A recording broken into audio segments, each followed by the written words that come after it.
ဒီကနေ့ကျွန်တော်ပြောပြချင်တာကတော့အောင်မြင်ပျော်ရွှင်နေတဲ့လူတစ်ယောက်မှာရှိသင့်ရှိတတ်တဲ့အရေးချင်း၃ရပ်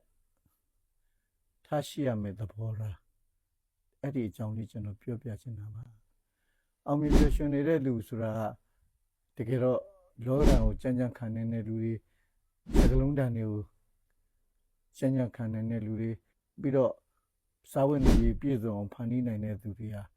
အောင်မြင်ပျော်ရွှင်နေတဲ့သူတွေပဲဖြစ်ကြပါတယ်အဲ့လူတွေပါရှိသင့်ရှိတတ်တဲ့အရေးချင်း၃ရပ်လိုအပ်တယ်လို့ကျွန်တော်ကထင်ပါတယ်ပထမတစ်ချက်ကတော့စိတ်ကောင်းစေတနာမရှိဘဲနဲ့တော့လူတစ်ယောက်ဟာရေရှည်ကြီးပွားဖို့မလွယ်ပါဘူးစိတ်ကောင်းစေတနာမရှိဘဲစိတ်ပုတ်စိတ်ယုတ်နဲ့ကြီးပွားနေတဲ့လူရှိတာပဲဆိုရင်လည်းချွင်းချက်တော့ရှိမှာပေါ့ဒါမှမဟုတ်အဲ့လူကလည်းသူကောင်းကျင်တဲ့လူပေါ်မှာကောင်းပြီးသူမကောင်းကျင်တဲ့လူပေါ်မှာမကောင်းတာပဲဖြစ်မယ်လူအလုံးပေါ်မှာစိုးတာတော့မဖြစ်နိုင်ဘူးစာရေးဆရာဆိုရင်လည်းစိတ်စေတနာကောင်းမှသူ့စာတွေကစာကောင်းထွက်တယ်စိတ်ကောင်းစေတနာကောင်းမရှိတဲ့လူကစာကောင်းမထွက်ဘူးအပိကူညီတဲ့စိတ်မျိုးနဲ့ရေးမယ်ဆိုရင်တော့စိတ်ကောင်းစေတနာကောင်းရှိမှရတယ်ဒါကြောင့်စိတ်ကောင်းစေတနာကောင်းဟာအရန်ရေးကြည့်ပါတယ်ဒုတိယတစ်ချက်ကတော့ချစ်ချင်းမေတ္တာပါမေတ္တာတရားမရှိတဲ့လူကတော့နှလုံးသားကြမ်းတမ်းတဲ့လူလို့ပြောရမယ်မေတ္တာဆိုတဲ့သဘောကသူ့အကျိုးလိုလားခြင်းမှာကိုယ်အတ္တတွေကိုလျှော့ပြီးသူ့အကျိုးလိုလားခြင်းကိုမေတ္တာထားတယ်လို့ခေါ်တယ်လူရဲ့သဘာဝအတိုင်းပဲကိုယ်အတ္တတွေကများကြတယ်အဲ့လိုကိုယ်အတ္တတွေများတဲ့အခါကျကိုယ်အကျိုးပဲကြည့်တယ်သူတို့ကလှည့်မကြည့်ဘူးစာနာစိလည်းမရှိဘူးသူကြည်ဝဖို့သူချမ်းသာဖို့သူမိသားစုတွေအထေးဖြစ်ဖို့အဲ့လိုစိတ်မျိုးနဲ့ပဲနေထိုင်ကြတဲ့အခါမှာဒီလိုမေတ္တာစိတ်မရှိတဲ့အခါမှာသူအောင်မြင်ကောင်းအောင်မြင်မယ်ပျော်ရွှင်ကောင်းသူမိသားစုနဲ့တော့သူပျော်ရွှင်ကောင်းပျော်ရွှင်မယ်ဒါပေမဲ့တကယ်ပျော်ရွှင်မှုအစင်မပါဘူး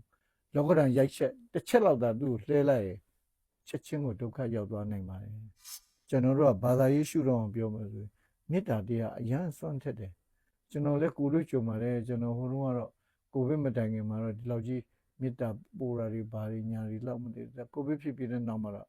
ကျွန်တော်နေ့တိုင်းမေတ္တာပို့တယ်ကဘာသူကဘာသားအားလုံးကိုကျမ်းမာစိတ်ချမ်းသာရေးငြိမ်းချမ်းပျော်ရွှင်ကြပါစေနိုင်ငံသူနိုင်ငံသားအားလုံးကိုကျမ်းမာစိတ်ချမ်းသာရေးငြိမ်းချမ်းပျော်ရွှင်ကြပါစေအလုံးစုံသောတတ္တဝါတို့သည်လည်းကိုကျမ်းမာစိတ်ချမ်းသာရေးငြိမ်းချမ်းပျော်ရွှင်ကြပါစေ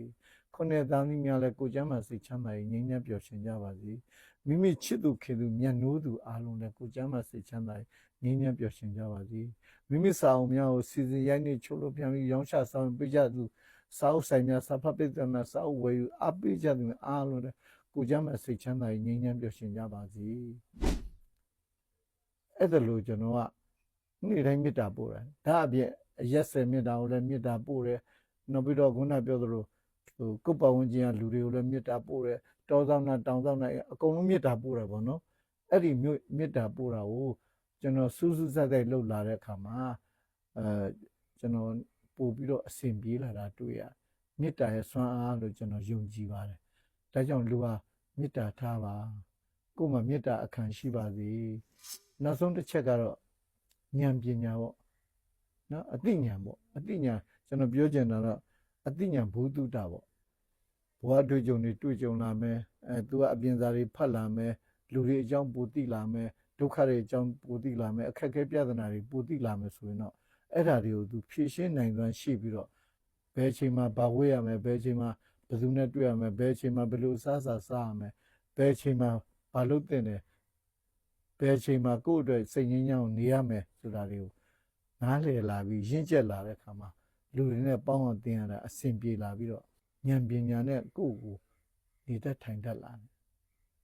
အဓိကကတော့အသိဉာဏ်ဘုသူရမရှိရင်လူတစ်ယောက်ကတိရစ္ဆာန်နဲ့ဘာမှမချဘူး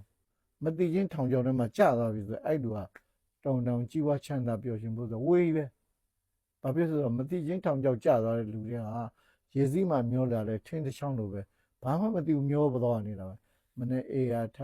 သွားတိုက်မျက်နာသစ်ပရိပတ်စားကြောင်းသွားသမုဒ္ဒရေဖြေအောင်မြင်နောက်တစ်ခုတက်နောက်တန်းတက်အဲ့လိုပြီးဘွဲရရအောင်ခုနပြောသလိုသူ့မှာအတန်းပညာပဲရှိတယ်အတွေ့အကြုံဘုဒ္ဓတာပညာမရှိတဲ့အခါကျသူဘာမှမသိဘူးသူ့ဘဝကိုသူဘယ်လိုအောင်မြင်လုပ်ရမလဲသူမသိဘူးအဲ့တော့ဉာဏ်ပညာအရန်ရေးကြည့်တယ် ကျမ်းမာအောင်နေတတ်ဖို့ဆိုတာလေအသိဉာဏ်ရှိဖို့လိုတယ်ဘုဒ္ဓတရှိဖို့လိုတယ်လူတွေနဲ့အစဉ်ပြေပြေပြောဆိုနေထိုင်တတ်ဖို့ဆိုတာလေပေါင်းတဲ့ဆက်ဆံရေးပညာလိုတယ်အဲ့တော့အဲ့အသိဉာဏ်တွေရှိတော့မှသူကအောင်မြင်အောင်လုပ်တဲ့အခါမှာကြီးပွားခြင်းစိတ်ပြင်းပြတဲ့အခါမှာဘာလုပ်တွေလုပ်တော့မှကြီးပွားတုတ်တဲ့အောင်မြင်တယ်ဆိုတာကိုသူကသိလာမယ်ဉာဏ်ပညာနဲ့ကိုယ့်ဘဝကိုတည်ဆောက်ပါအမှန်အမှန်အကောင်းအဆိုးရွေးချယ်တဲ့အခါမှာအသိဉာဏ်ရင့်ကျက်မှမှန်မှန်ကန်ကန်ရွေးချယ်နိုင်ပါတယ်အသိဉာဏ်ရင့်ကျက်မှုမရှိရင်ဆိုလို့ရှိရင်မှန်မှန်ကန်ကန်မရွေးချယ်နိုင်ပါဘူးလူတွေကရွေးချယ်မှုကိုစရတယ်မနဲ့မိုးလင်းဘာစားမလဲဘာဝေ့ရမလဲဘာလုပ်ရမလဲပေါ့နော်ဘယ်ပညာသင်ရမလဲစသဖြင့်ရွေးချယ်စရာတွေအများကြီးပါပဲလူတိုင်းတွေရွေးချယ်ရတယ်စဉ်းစားရတယ်ပြီးတော့ဆုံးဖြတ်ရတယ်ဒါမှနဲ့စဉ်းစားစရာရွေးချယ်ရတာတွေကဘောတက်တက်တာအများကြီးဖြစ်နေတဲ့အခါမန္နာလေးတဲ့မမှားတာတွေတဲ့မှားပေါ့ဒါပေမဲ့မှားတာနဲ့ပြီးများများမှန်တဲ့လူကအဲ့ဒါအောင်မြင်တာပါပဲဉာဏ်ပညာဆိုတာအဲ့ဒါပါပဲဘုသူတ္တဆိုတာခုနကျွန်တော်ပြောတဲ့အချက်လက်ပါကိုဘာလို့ရမလဲဘယ်သွားမလဲဘာဆိုသိဖို့ဆိုတာအဲ့သတင်းအချက်လက်ကအရန်ရေးကြည့်ပါတယ်ဒါကြောင့်မို့ဉာဏ်ပညာအသိဉာဏ်ဘုသူတ္တအင်မတန်လိုအပ်ပါတယ်ဒါကြောင့်ဒီအချက်ကြီး၃ချက်ကိုရှိအောင်ကြိုးစားသိချင်ပါတယ်တစ်ချက်ကစိတ်ကောင်းစေတနာနှစ်ချက်ကမေတ္တာသုံးချက်ကဉာဏ်ပညာဘုသူတ္တအဲ့လိုရှိတဲ့အခါမှာထားရှိရမယ်သဘောထားတတ်နိုင်လူတွေကိုသိခံနားလည်ပေးပါဘာဖြစ်လို့လဲဆိုတော့လူတွေကပုထုဇဉ်ပဲလေသူလည်းမှကိုလည်းမှသူအမှကြမှာကိုကပုံကြီးချက်ရင်ဘယ်တရားမလဲကိုလည်းမှခဲ့တာပဲကိုလည်းပြောမှဆိုမှဖြစ်ခဲ့တာပဲသူလည်းပြောမှဆိုမှဖြစ်ခဲ့တာပဲဖြစ်တတ်တဲ့သဘောပဲလူဆိုတာဒီလိုလူမျိုးပဲဆိုပြီးတော့နားလည်တတ်မယ်ဆိုလို့ရှိရင်ကျွန်တော်တို့ခွင့်လို့ရတာပေါ့လူတွေကိုနားလည်ခွင့်လို့တအောင်ကြိုးစားပါပြီးတဲ့အခါကျတော့အပြစ်တင်အပြစ်မြင်ရင်စိတ်တွေကိုယ်ရင်ထဲမှာဖြောက်နိုင်အောင်ကြိုးစားပါဘာဖြစ်လို့လဲဆိုတော့အပြစ်တင်အပြစ်မြင်စိတ်တွေကလူရဲ့ပင်ကိုယ်စရိုက်လိုဖြစ်နေအိမ်မှာလည်းမိသားစုတူစုဖြစ်နေခလေးကိုချင်းဝန်စကားနဲ့အပြစ်တင်စကားကြီးပဲပြောတဲ့မိဘတွေအများကြီးပဲကိုသားသမီးရဲ့ကောင်းကောက်ကိုဘယ်လိုရှာပြီးတော့ချီးကျူးရမှန်းမသိဘူးလုံပြန်ပြီးဒီကောင်လေးကဘာဖြစ်တယ်ညာဖြစ်တယ်ဒီကောင်မလေးကပြင်းလိုက်တာဘာတော့မလုပ်ချင်ညာတော့စသဖြင့်ပေါ့အပြစ်တင်အပြစ်မြင်နေတဲ့ခါကျတော့တစ်ဖက်သူကလည်းဘယ်ပြောမလဲသူလည်းဘယ်စိတ်ချမ်းသာမလဲအဲ့တော့အပြစ်တင်အပြစ်မြင်စိတ်မရှိဘဲနဲ့ခွန်းလွန်နားလဲတဲ့စိတ်ပြီးတော့အကောင်းမြင်စိတ်ကလေးပေါ့နော်လောကကြီးကိုအစဉ်ပြေပြေနေတတ်ဖို့ဆိုလို့ရှိရင်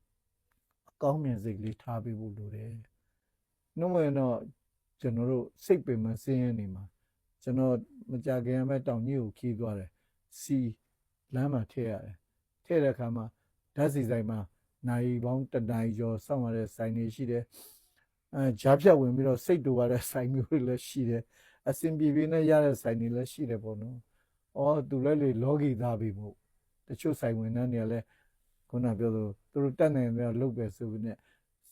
ကျင်းအောင်လုံမပေးနိုင်တာတွေလည်းရှိမှာပေါ့သူလည်းလူပဲလေကိုလည်းသူ့နေရာရောက်ဒီလိုပဲဆိုတဲ့သဘောမျိုးနဲ့ခံစားနားလည်ပြီးတဲ့အခါခွင့်လွတ်တတ်သွားသူတို့ပြစ်တင်မြင့်ပြစ်မြင်နေသိမရှိတော့ကိုလည်းစိတ်ပဲပေါ့ပါတယ်အဲ့ဒီအရာတွေကိုဟာတလို့ပဲကိုကပြန်တွေးပြီးတော့ခွင့်လွတ်တော့စိတ်နဲ့နော်ခုနအကောင်းမြင်စိတ်ကလေးနဲ့ကြည့်တဲ့အခါပထမဆုံးကိုစိတ်ချမ်းသာတယ်ကိုမှဒါကြီးကိုစိတ်ညစ်စရာလို့မမြင်တော့ဒါကြောင့်မလို့အပြစ်တင်အပြစ်မြင်စိတ်ကိုတတ်နိုင်သလောက်ထိန်းချုပ်ပြီးတော့ကန်နဲ့ရိုးသားတဲ့ပွင့်လင်းတဲ့ချီးကျူးစကားလေးတွေပြောပေးဖို့လိုပါတယ်အကောင်းမြင်စိတ်ထားလေးနဲ့ကိုဘဝကိုဖြတ်တန်းသွားမယ်ဆိုရင်အောင်မြင်ပျော်ရွှင်တဲ့လူတစ်ယောက်ဖြစ်မှသိကြပါတယ်ကျွန်တော်ကတော့တတ်နိုင်သလောက်ဖြည့်ဆည်းနေပါတယ်ပါဖက်ဖြစ်တဲ့လူမရှိသေးပါဘူးကျွန်တော်လည်းခုဒီပါဖက်ဖြစ်တယ်လို့မဆိုပါဘူးဒါပေမဲ့အတတ်နိုင်ဆုံးကျွန်တော်မှာစိတ်ကောင်းစေတနာချစ်ချင်းမေတ္တာနဲ့ဉာဏ်ပညာရှိနေတဲ့အတွက်အပြစ်တင်အပြစ်မြင်စိတ်ကိုကျွန်တော်ချုပ်ထိန်းထားပြီးတော့အကောင်းမြင်စိတ်ကလေးနဲ့ဘဝခီးကိုသွားတဲ့အခါမှာကျွန်တော်ခုငြိမ်းငြိမ်းချမ်းချမ်းလေးနေနိုင်ပါတယ်ဒါလေးကိုကျွန်တော်ပြောပြချင်တာပါအခုကျွန်တော်ပြောတဲ့ပုံမှာမိတ်ဆွေတို့ရဲ့အမြင်လေးတွေမိတ်ဆွေတို့ရဲ့အတွေ့အကြုံလေးတွေပြန်လဲ share ဝင်ငှမယ်ဆိုလို့ရှိရင်တော့တခြားသူတွေလည်းပို့ပြီးတော့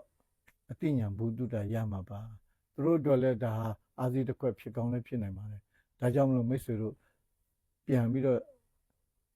ဝေဖန်ပြီးတော့ comment လေးတွေရေးပေးကြပါလို့ကျွန်တော်တိုက်တွန်း မှာကြားလိုပါတယ်ကျေးဇူးတင်ပါတယ်